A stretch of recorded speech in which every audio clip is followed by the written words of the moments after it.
En droit, la discrimination désigne une différence de traitement fondée sur un caractère prohibé par la loi, comme l'âge, l'origine, la religion ou l'orientation sexuelle.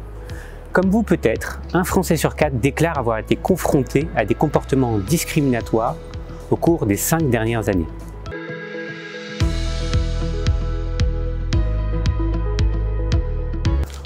On peut exploiter les enquêtes représentatives de la population. Par exemple, on compare des individus de même âge, de diplôme, nombre d'années d'expérience, etc., mais de sexes différents.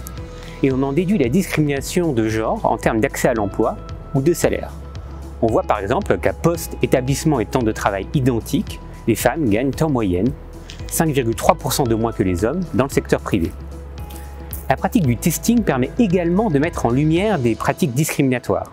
Elle consiste à répondre à des vraies offres d'emploi en envoyant des CV et des lettres de motivation de candidats fictifs, dotés de parcours équivalents mais différents au regard d'un critère discriminatoire prohibé, comme le lieu de résidence ou l'origine supposée du patronyme. En 2019, une étude de ce type, conduite auprès de 103 entreprises, a montré l'existence en France de discrimination dans l'accès à l'emploi selon le lieu de résidence.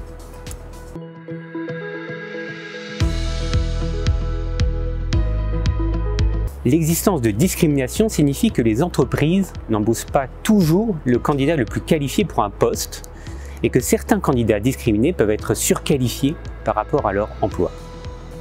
De plus, les personnes qui anticipent qu'elles seront discriminées sur le marché du travail et que leurs compétences ne seront pas reconnues peuvent être découragées et par conséquent sous-investir dans leur éducation et leur formation.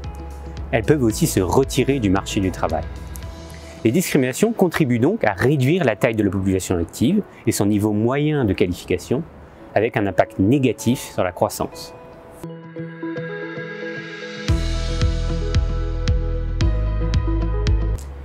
Il y a d'abord des politiques qui préviennent en amont les discriminations, notamment en contraignant les entreprises à la transparence et en s'attaquant aux stéréotypes. Depuis 2018 par exemple, les entreprises de plus de 50 salariés doivent publier chaque année un indice rendant compte des inégalités salariales entre les hommes et les femmes en leur sein. Il y a ensuite des politiques qui visent à corriger les inégalités qui découlent de ces discriminations quand la prévention échoue. La France a notamment mis en place ces dernières années des quotas pour accroître la part des groupes sous-représentés à différents niveaux. La loi Copé-Zimmermann promeut par exemple une représentation équilibrée des hommes et des femmes dans les conseils d'administration et de surveillance des entreprises cotées.